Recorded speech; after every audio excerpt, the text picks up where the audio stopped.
안녕하세요. 국어교사 박전현입니다. 먼저 이 그림 한번 볼까요? 옛날 방아, 디딜 방아입니다. 이 발판, 여기 발로 뒷부분을 밟으면은 공이가 올라가고 놓으면은 내려가면서 방아를 찍게 됩니다. 선생님은 옛날에 이런 방아를 좀 많이 찧어 봤는데요. 여러분들한테는 이런 모습은 처음이겠죠. 자, 오늘 방아와 관련 있는 고려가요 상저가입니다.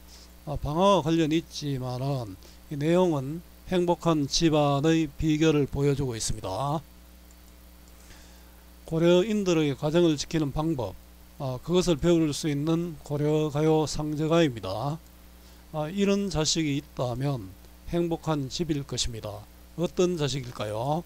월명사는 신라향가 안민가에서 나라가 편안하기 위해서는 임금이 임금답고 신하가 신하답고 백성이 백성다워야 한다고 했습니다.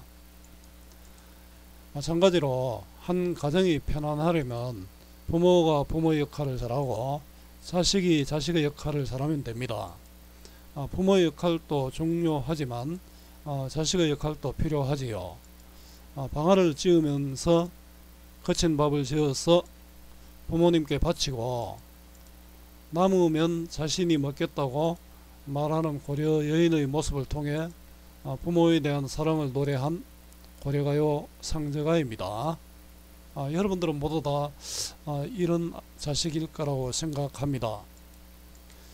국어 공부의 방법, 오늘 상저가도 짧으니까 국어 공부에 대해서 조금 몇 가지 이야기를 하려고 합니다.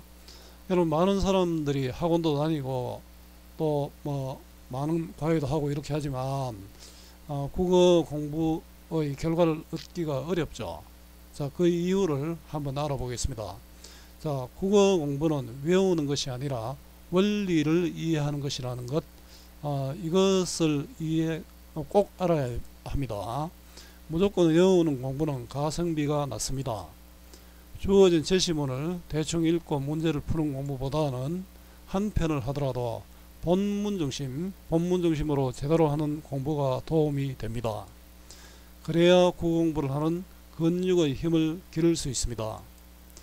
가장 좋은 것은 교과서의 활동들을 따라하는 것입니다. 그것이 내신 성적에도 당연히 도움이 되겠지요. 그런데 본문 내용이 아니라 관련된 문제들 중심으로 공부하는 학생들을 보면 안타깝습니다. 시험 출제는 제가 하는데 제가 가르친 것이 아니라 학원 자료들을 갖고 와서 질문하는 학생들을 만나기도 합니다. 시한편을 공부하면서 관련된 문제가 수십 개 달려 있었습니다. 그 문제도 여기저기 짜깁기 한 자료들입니다. 이렇게 공부하는 학생은 대부분 실패합니다. 외우는 것은 가능할지 모르지만 응용 문제 해결 능력은 떨어지기 때문입니다. 수십 편이라면 그렇게 공부할 수 있습니다.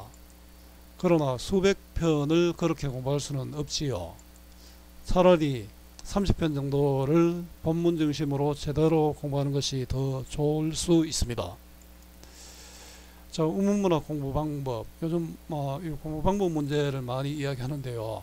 여러분들 국어 공부 방법, 우문문학 공부 방법 꼭 기억했으면 좋겠습니다. 우문문학 어떻게 공부해야 할까요? 우문문학의 대표적인 것이 시입니다. 고전문학, 현대문학 관계없이 시의 특성을 본문 중심으로 파악하면서 감상하는 것입니다. 시의 언어는 평범한 언어를 사용하고 있지만 근본적으로 낯설게 하기라는 것입니다. 그래서 일반적인 글보다는 한 번 더 생각해 봐야 합니다. 자, 시는 운율이라고 했는데요. 운율 형성의 기본은 반복과 변조인 거 아시죠? 그리고 운율은 내재율과 외재율로 나눌 수 있고요. 외재율은 음수율, 음보율, 음유율로 나눌 수 있습니다. 음수율은 글자 수조, 시조의 3, 4, 3, 4 등이 있고요. 음보율은 끊어읽기, 띄어읽기 단위인데 3음보, 4음보가 해당됩니다. 음유율은 위치에 따른 음률인데 앞에 같은 의문이나 말이 반복되면 두운이 되고요. 뒤에 같은 것이 반복되면 가군이 됩니다. 자, 요 운율의 형성 방법과 종류를 꼭 알아두고요. 자, 시는 또 함축성을 가집니다. 숨어 있는 의미가 있다는 것인데요.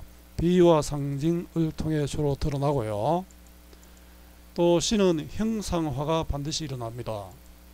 추상적인 것을 구체적 감각적으로 제시하는 방법으로 심상, 이미지를 통해서 드러나게 됩니다. 그다음 표현상의 특징인데요. 시적 허용, 반어, 역설, 도치 등 다양한 표현 방법이 나타납니다. 또 자아의 태도, 정서, 관계, 시의 관계, 소재의 역할도 주목해야 하고요. 또 작품 감상에 관해서 또 이해를 해야 되겠죠. 작품을 감상하는 방법은 내재적 관점과 외재적 관점이 있습니다. 내재적 관점은 작품 자체를 중심으로 보는 것으로 절대주의적 관점이라고 하고요.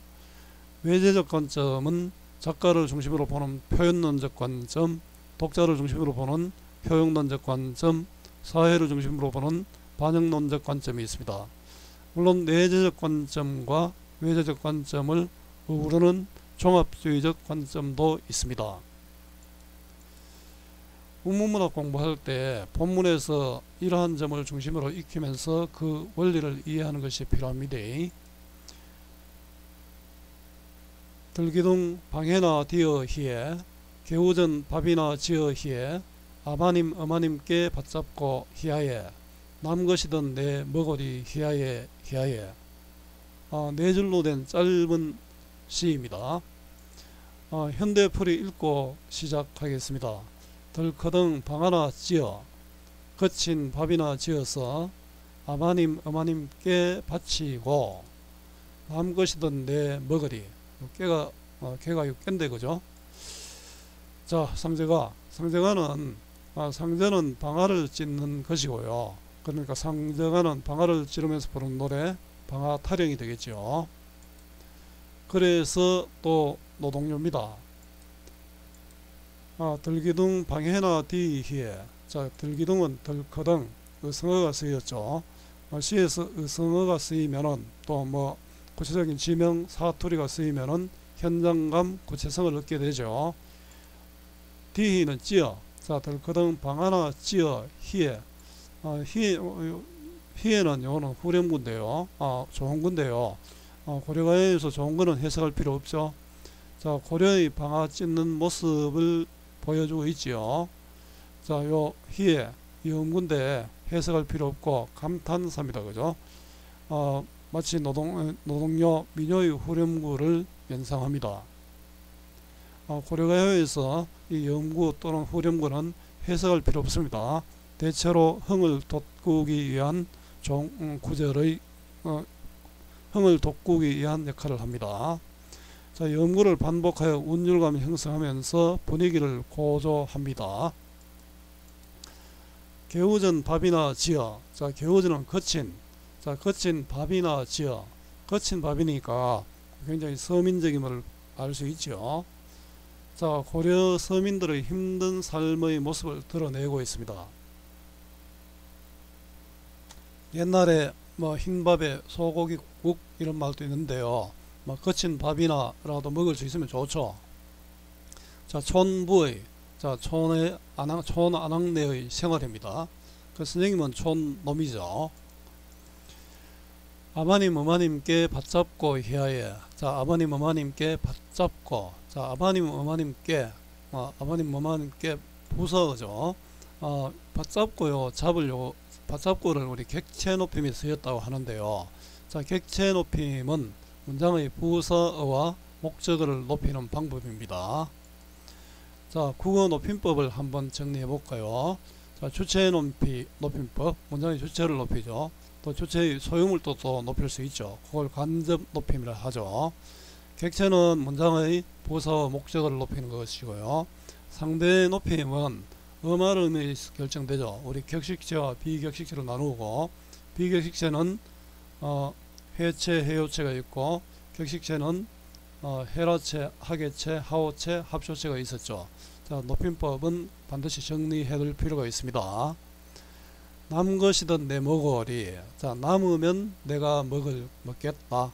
자, 거친 방아를 찧어서 거친 밥이라도 지으면은 아바님 어머님께 먼저 바치고 남으면은 내가 먹겠다.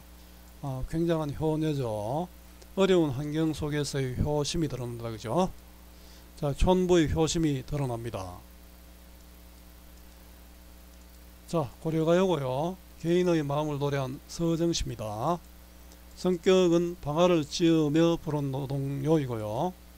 주제는 촌부의 지극한 효심 또는 촌부의 소박한 효심이 드러납니다. 특징은 고려가요 중 유일한 노동요. 노동요는 일하면서 부른 노래죠. 우리 굳이 가도 노동요가 되죠. 일반적으로 분절체인 고려가요와는 달리 비연시, 우리 사무곡도 그렇고 성저가도 그렇고 정서의 정과정도 비연시입니다. 노동요인 방아타령의 일종으로 고려 농촌 부녀자들의 소박한 풍속과 정서가 드러나고 있습니다. 연구를 반복하면서 운율감을 형성하고 분위기를 고조하고 있고요. 자, 반복법과 영탄법을 사용해서 시상을 전개하고 있습니다.